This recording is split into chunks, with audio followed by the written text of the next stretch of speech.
Chapter 21, How to Steal a Dog. We lived in that nasty old car for 2 more days.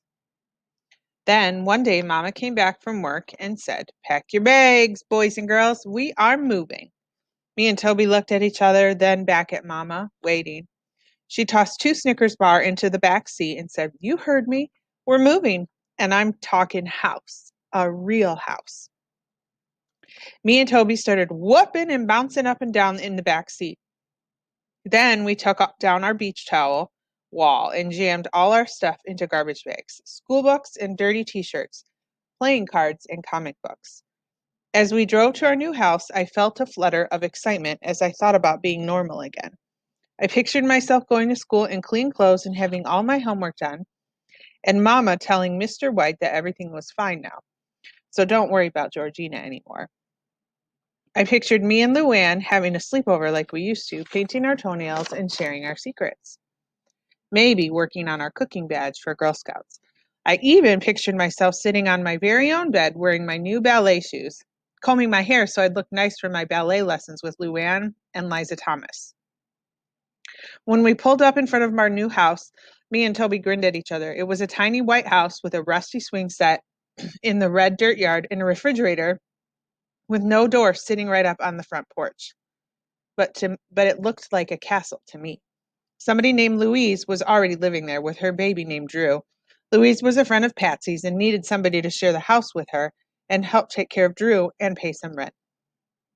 I didn't have my very own room, but I had my very own bed. Louise gave me a plastic laundry basket to keep my things in and told me to put it up on the closet shelf so Drew couldn't get my stuff. The first night in our new house, Mama brought home pizza and we watched TV. Before I went to sleep, I laid in my bed and stretched my legs out under the cool sheets. The tiny window across the room was open, and a soft breeze lifted the faded curtains. Moths flapped and buzzed against the screen. I reached under my pillow and took out my glittery purple notebook.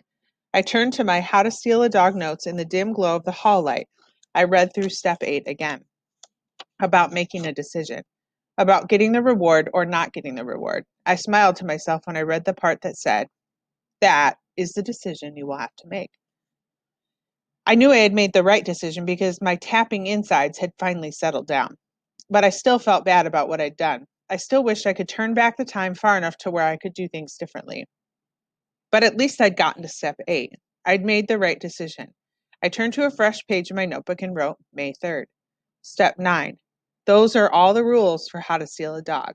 But I drew a red heart around the word but. Then I wrote in great big letters, "Do not steal a dog." Because I drew a blue circle around the word because. Then I took out my gold glitter pen and wrote, "It is not a good idea." The end. I closed my notebook and slid it back under my pillow. As I lay there in my very own bed, I thought about Mookie. I wondered what he was doing right at that very minute. Was he making Hoover gravy? Was he wiggling that 3-fingered hand of his at somebody? Was he fixing somebody's car? Where was he leaving his trail now? I thought about Willie, too. I bet he was curled up at the foot of Carmela's bed beside his chewed-up toys, dreaming about sardines and liver pudding. Happy as anything to be back home again. I looked over at Toby, sucking his thumb in the bed next to mine. Then I tiptoed over to the window and looked out into the night. I took a deep breath. The air smelled good, like honeysuckle and new mowed grass. It didn't stink at all.